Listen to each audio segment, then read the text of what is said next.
In this video, we're going to be breaking down the concept and the principle of arm bars, utilizing both lead and pain.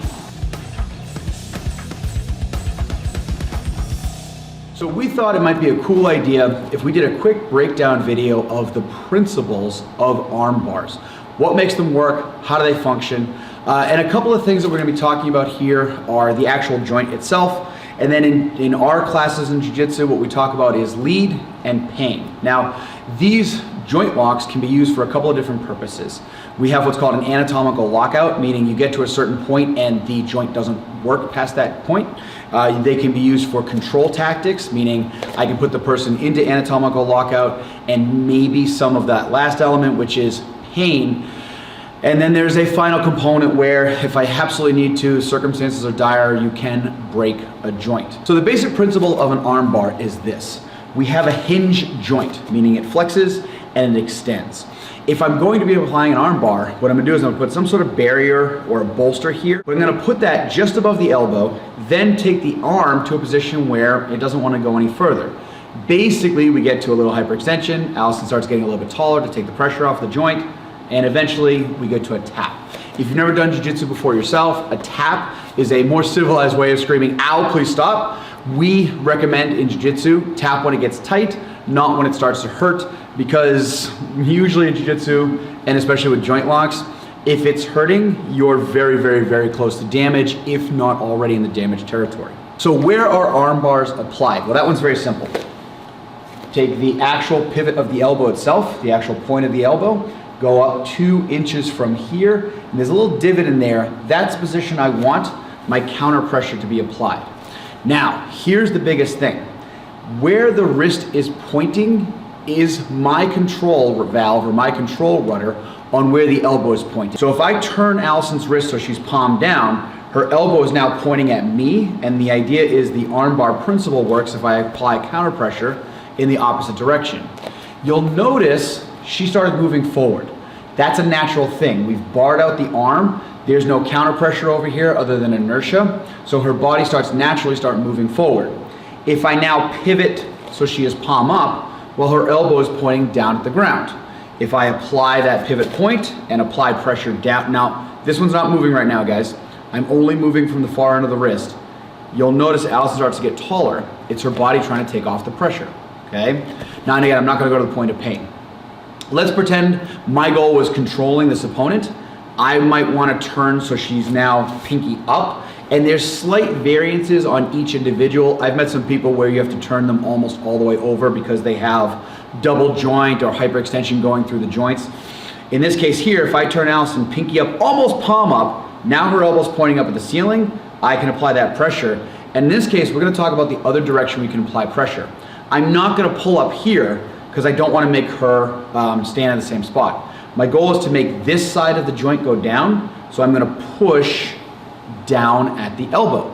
That creates movement at the far end of the joint. This is how we start using a joint lock to move the human being around without necessarily causing any type of damage. Now, so far, that's just the principle of the lock itself. In a moment, we're going to talk a little bit about lead. So, lead and pain.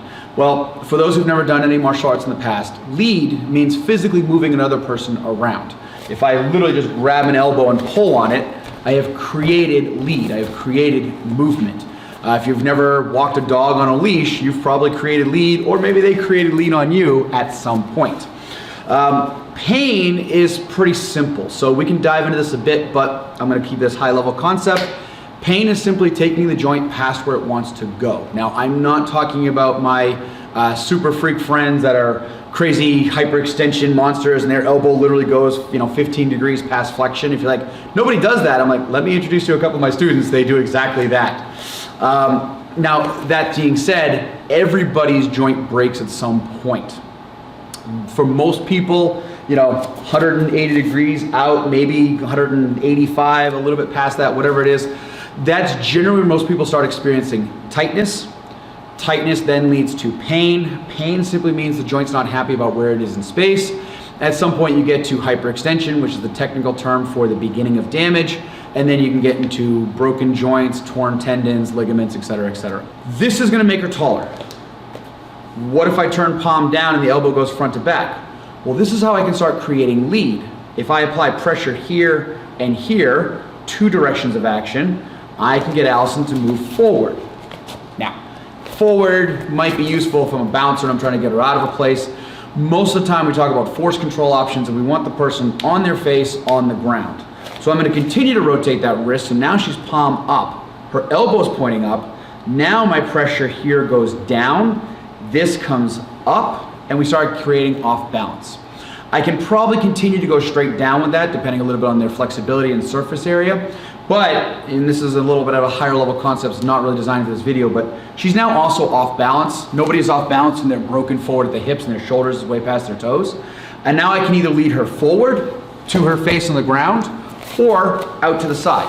How hard I put her down depends a little bit on her balance, her sobriety level, what the surface is like that we're landing on, how aggressively I go at it. There's a lot of things that can change it. I can stop her foot movement, but with a sweep or just a trip action. There's a lot of things I can do, but I have the ability to use that control and put her on her face and get her into what is functionally a safe position for her. I know that doesn't sound like a safe position, but I promise you it is, and a safe position for me, depending upon what I need for control tactics. Final level, explosive movement. I explosively extend that joint, and now we're into that damage category of hyperextension, torn tendons, torn ligaments. I hope that this was a very helpful video. We'll be working on joint locks in our classes here in American Jiu-Jitsu this month. We're starting off with arm bars. I teased my students a little bit and I told them they had to watch this video if they want to know what we're working on. And hopefully for you guys on YouTube, if this is useful, well, this is kind of what I do. I'm a big giant geek when it comes to this kind of stuff. I was told not to make it too nerdy. So I'm trying to make it consumable and easy. How was it for you guys? Is this something you enjoyed? Would you like to see more of this? If so, give us a like. Comments down below. What kind of principles would you like to see? What more things could we do in the future to help you guys out at home? That's it for right now from us at the Metro Academy. Thank you guys so much for watching, and we'll see you guys on the mat.